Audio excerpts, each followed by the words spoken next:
Boa tarde, mesa diretora, presidente, vereadores, público presente, imprensa, servidores que nos assistem e todos que nos assistem pela rede TV Câmara. Primeiramente, agradecer aqui as lembranças feitas à Polícia Civil do Estado de Minas Gerais, a qual eu tenho o privilégio e a honra de fazer parte, de compor essa corporação.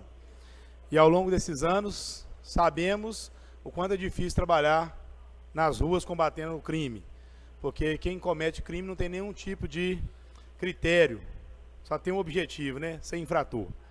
E dizer para vocês aqui que hoje pela manhã a Polícia Civil ela acordou 5 horas da manhã para cumprir mandados de busca e apreensão, onde tomou algumas áreas dessa cidade para prender 5 pessoas que estão sendo acusadas, né? E foram mandados de prisão preventiva decretados pela prática de homicídio bárbaro contra o senhor José Cipriano de Lima, no dia 5/5, ou seja, 5 de maio desse ano, que morreu foi assassinado de forma bárbara, porque o enteado era muito praticante de crime de furto, e os bandidos daquela região, não satisfeitos com a Polícia Civil e a Polícia Militar trabalhando naquela região, foram lá e assassinaram o homem.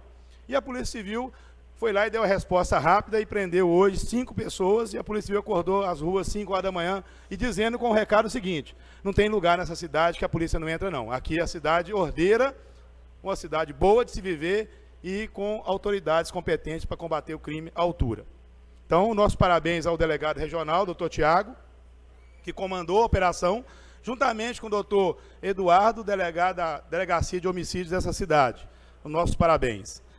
Nós trazemos outro pedido aqui na tribuna, e aí eu peço aos novos vereadores que tomem conhecimento disso, que todo mundo aqui tem envolvimento ou conhecimento com algum parlamentar a nível de Estado. Existe um problema que está acontecendo dentro do Estado de Minas Gerais, que os aposentados da Polícia Civil e Polícia Militar, que se aposentaram a partir de 2015, não tiveram as suas férias prêmios pagas pelo governo. E tem se estendido isso aí ao longo do tempo, já estamos em 2019, e o nosso medo é que, se não pagar aqueles que aposentaram em 2015 até 2020, vai ter que ajuizar essa ação. Então vão ser muitas famílias prejudicadas com o seu direito de férias prêmios a receber, e o Estado tem que se posicionar sobre isso. Então eu já fiz o pedido, da minha parte eu fiz, procurei um parlamentar, que no caso foi o Celino Sintrocel, que é da nossa região, para que ele pudesse fazer uma frente, junto ao governo do Estado, para pelo menos marcar uma data de quando vai pagar e honrar o compromisso com o servidor público que tem. Porque eu sou servidor público estadual e o meu salário no governo passado foi fracionado em 3 vezes. E teve dias, meus nobres companheiros, que eu fiquei preocupado, como que eu iria levar o sustento para dentro da minha casa? Porque a fonte pagadora dividia em 3 vezes e não marcava data ainda. Chegou a época de eu receber no dia 30 do mês. Sendo que toda a minha história na polícia, no Estado de Minas Gerais, eu recebi no 5º dia útil. Chegou a época de eu receber no 30º dia. 1 mês de barrigada. E aí, esse governo atual, ele mostra uma vontade de resolver, porque já diminuiu de 3 para 2. E já coloca datas específicas. E a gente sabe que ainda não é tudo, não é o que a gente quer. Mas a gente precisa que ele dê mais um gesto e mostre para esses policiais aposentados que, depois que aposenta, a pessoa começa a aparecer as questões de saúde, problema de saúde, e precisa desse dinheirinho para cuidar da saúde dos seus filhos. Então está aqui o nosso pedido aos novos vereadores, que, se tiver algum contato com algum parlamentar de Estado, que leve essa demanda ao governo do Estado, porque os servidores da Polícia Militar e da Polícia Civil, que não receberam ainda, estão clamando pelo seu salário. E eu sei que é um problema também no nosso município. E como eu nunca me furtei de estar do lado do servidor, não vai ser agora que eu vou ficar do lado do servidor, estarei sempre ao lado deles. Outro assunto é relativo ao transporte de escolar. O governo do Estado de Minas Gerais editou uma portaria 134, que trazia grandes dificuldades para as pessoas que usam, os profissionais de transporte escolar. Uma série de medidas que ia ir de encontro à vontade daquela classe. E nós começamos a nos mobilizar. Eu também participei disso, o prefeito Nardielo ajudou na participação, nessa movimentação, e conseguimos, através também do deputado Celino Sintrocel, um acesso ao diretor-geral do DETRAN, que teve essa portaria cancelada. Essa portaria que ia valer a partir de 1º de junho, ela foi cancelada. Sobretudo, essa portaria também, quando no ato do seu cancelamento, o Detran falou que daqui a 60 dias vai ser editada nova portaria. Então, é um dos motivos que eu apresentei esse requerimento, agora há pouco, o requerimento que eu apresentei aqui, para que a gente possa discutir assuntos como esse, vereador Nilcim, porque eu sei que o senhor também representa essa classe, e é uma portaria que vai de encontro a todos os interesses de um modo geral, a quem faz transporte escolar, porque direciona eles para fazer laudo de metro, exige uma série de situações que é nocivo. E eu não sou contra a nada que traz segurança para a minha comunidade, não, e nem para as crianças. Mas também a minha preocupação é o seguinte, eu queria que tivesse todo escolar, tivesse segurança, câmera interna nos carros, GPS, mas eu quero perguntar, quem vai pagar a conta? Começa isso, vai colocando tanta coisa para o transporte escolar, que depois a conta sobra para quem? Não é para o prestador de serviço, não. É para a população que tem que pagar a conta. E aí começa, hoje faz vistoria na prefeitura, amanhã faz vistoria no Imetro, e daqui a pouco começa a fazer vistoria no DENIT, vai arrumando tanta vistoria, tanto imposto, que nós não aguentamos mais pagar. Então é com esse tom, com esse objetivo, que a gente pede essa audiência pública, para começar já a discutir, porque não vale nada que depois da portaria estar pronta e a gente não conseguir avançar sobre isso. É o nosso pedido, nós tivemos uma agenda hoje, e vamos tentar levar essa pauta à frente. E eu conto com a presença de todos aqui, por quê?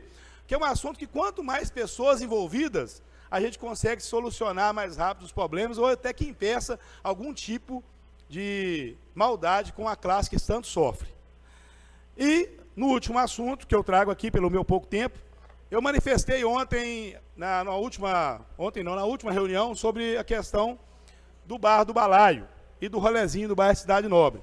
E eu fui convidado por uma empresa, né, de jornalismo dessa cidade para gravar uma matéria sobre esse assunto. Porque não só eu, como muitos vereadores aqui que já foram provocados por causa desse bar, a empresa também foi provocada.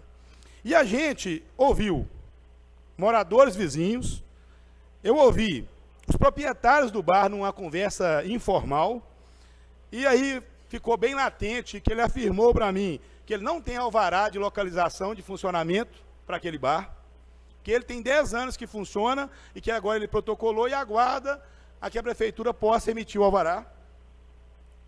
Ele falou comigo do horário de funcionamento, que é de 22 às 2 da manhã, com música ao vivo. Foi ele que falou comigo, não foi eu.